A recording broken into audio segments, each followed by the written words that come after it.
that association. No sound on earth can match the blare of a funny car that blasts off the starting line and is launched through the quarter mile. It's all part of the appeal of drag racing, a sport that has developed from an off-road recreational hobby into one of today's most popular motorsports activities. Those who know the sport are well aware of the importance of sound in determining whether an engine is running right, a tire is getting its proper bite, or a clutch is slipping as it strains at the line. The real aficionado knows, simply by the sound of the engine's changing RPMs, how skillful a driver is as he slams his shifter through the gears in a hard 4-speed run. But most of all, behind the wild variety of drag racing sounds is the endless chatter of the track announcer, the man who works hard to keep fans and participants posted on what is going on. His job, whether it's good or not so good, can determine the degree of success or failure for an event. Not knowing what's happening is the biggest disappointment a spectator can suffer. The sounds recorded here are just as they happened during the NHRA Summer Nationals at Englishtown, New Jersey. They've been edited in sequence for continuity, but they're an authentic reproduction of drag racing's fast-paced action on the quarter-mile asphalt straightaway. It's drag racing at its best, and here's how it happened at Englishtown in July of 1971.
Right, coming down now is the Spirit, driven by Arnie Bailing, owned by Bruce Dodds of Arlington Heights, Illinois.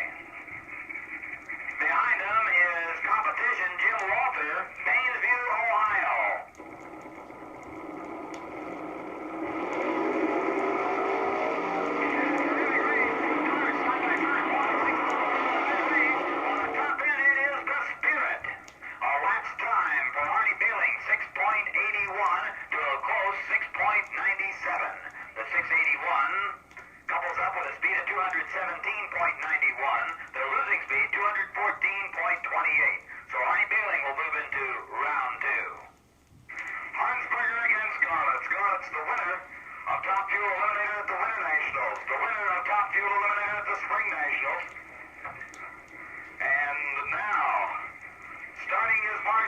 Possible win here at the Summer Nationals. Jim Harnsberger, tower side car, early model Chrysler Heavy, the fairly standard front engine configuration. Tom Garland, rear engine late model Chrysler Heavy, and they're ready to go. And Harnsberger with a tremendous hole shot. Can he hold it? Garland's going to have to lay it all the way through, and it is Harnsberger with the win. As Garlett's motor, you saw it go away, a 676 for Harnsberger, 205.47. Garlett's late, but still the quickest, 669, 216.86 miles an hour. The Gold Digger will be on the tower side. Arnie Bailing at the wheel of the Spirit.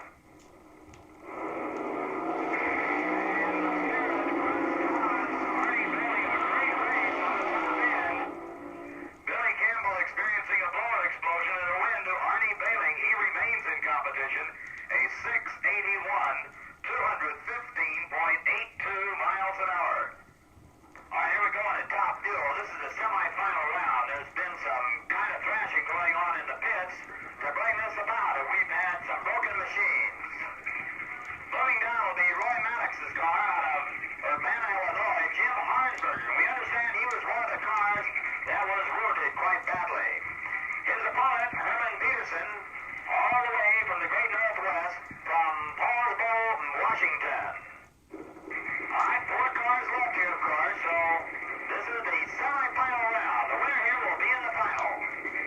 And in the final, there'll be some $7,000 to $8,000 at stake. Nice one with 4 cars. Harnsberger out first. Peterson's going up in smoke.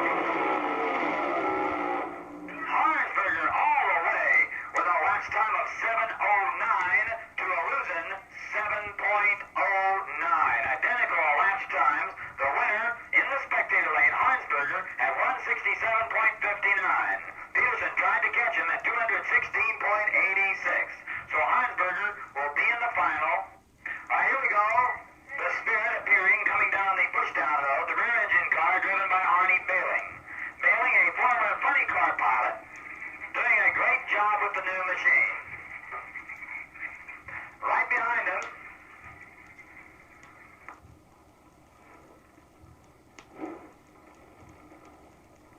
it'll be Al Friedman with the American Way, with the American flag attached to the roll bar. Friedman has advanced about as far as he has ever done in national competition, as has Bailing. Friedman, 26 years old, Alexandria, Virginia, Harry Lehman's car. Bruce Dodds owns the Spirit. Arnie Bailing, a Californian, is driving the Spirit and moves up to the line in the tower lane.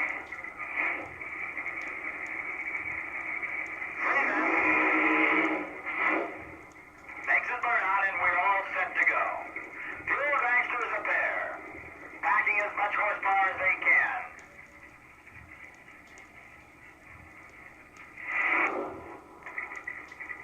Friedman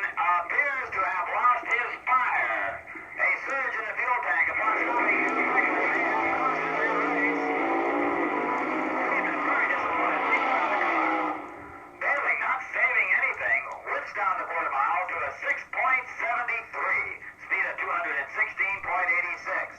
All right, ladies and gentlemen, we have a tough break we found out about. We'll bring the information to you real quick like. Harnsberger, who blew an engine, flashed it back together again, blew another engine, flashed it back together in, suffered heat prostration, was hauled to the hospital and won't be able to make the round. So how about a big hand for Harnsberger for his great effort? Jim Harnsberger from Illinois. He was to meet the car coming down now. Bruce Dodd's Spirit, driven by Arnie Bailing. And this is your top fuel eliminator coming down on a single run, a rear engine car.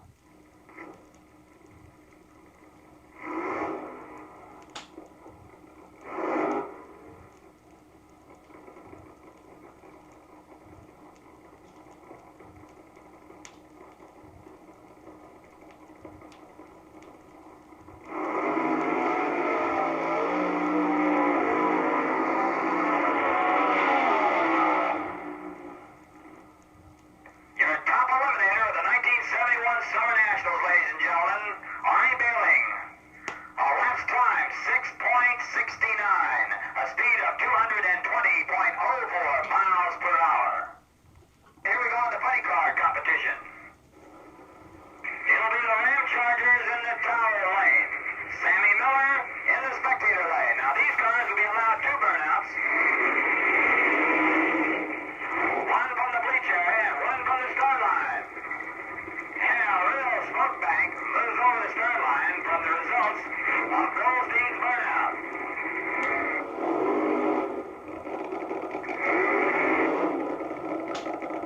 That's got to be heard all the way to New York City. Real piercing, both cars thundering their defiance. Goldstein from Taylor, Michigan. A displaced California. Blown and injected, late model Hemi. Sammy Miller from Wayne, New Jersey. He lists his occupation as blaster. And he'll be blasting off the starting line here. Sam Miller, that's a Mustang. The plastic body there is a Mustang. Oh, no, check that. That's a Duster. It's listed as a Mustang on this body card, but it's a Duster.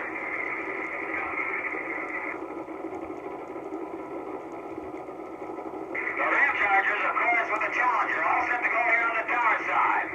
They're all set to go now. Funny cars up there.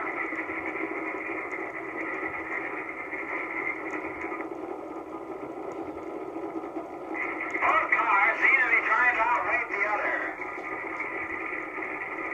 Very, very slow this stage. Now, Miller stages, now Goldstein.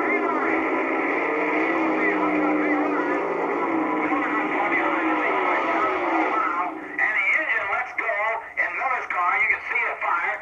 And then it went out. I believe he hit his fire extinguishing system. A 6.88 elapsed time. A 6.88 for Goldstein at 208.33 miles per hour. A 7.23 at 173.69 for Miller. Don Kelly Brown making his burnout first. And then winning Gene Snow does the same. Much smoke coming off the tires. Oh my, Kelly Brown sounding strong as he makes his hard burnout right off the line. I believe Snow has lost fire. Something has gone wrong. We heard that Snow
we thought Snow's engine was giving up on the top end. He ran a 705, speed of 196.07. And two of the finest funny cars from the east and the south.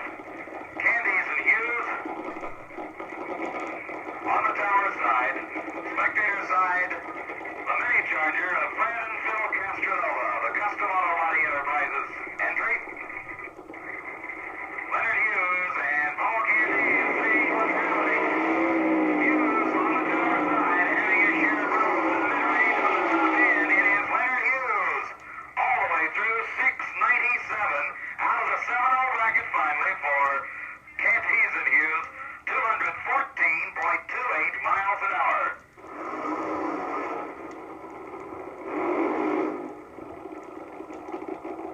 Goldstein apparently making lots of horsepower. After his second burnout, he was still breaking loose. Although, at least in the right rear tire. Backing her up. He hopes he'll hook up now. Candies and Hughes set to go in the tower lane.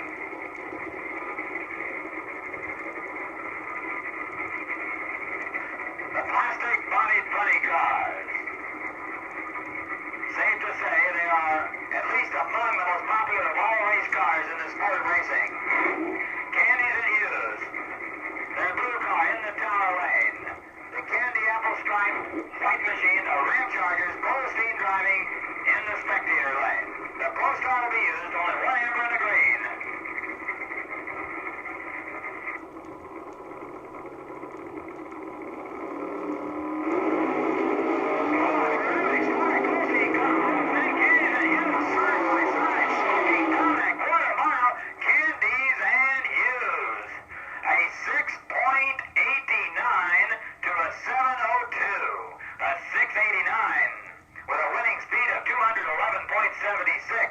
Goldstein trying to catch him, 208.81.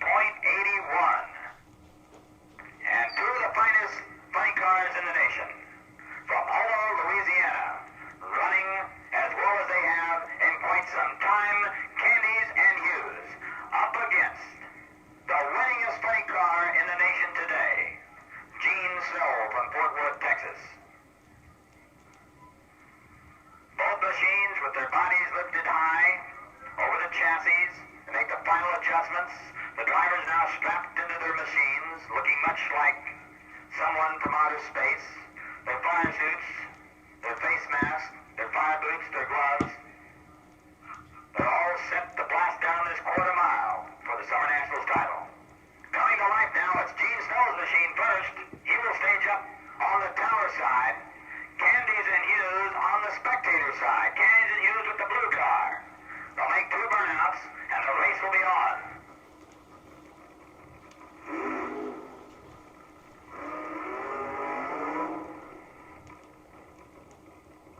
Gene Snow started competition with some ailing parts, and it seems as if he's getting stronger as the rounds go on.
spectator side, Richie Shot, the two Chevrolets.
Englishtown.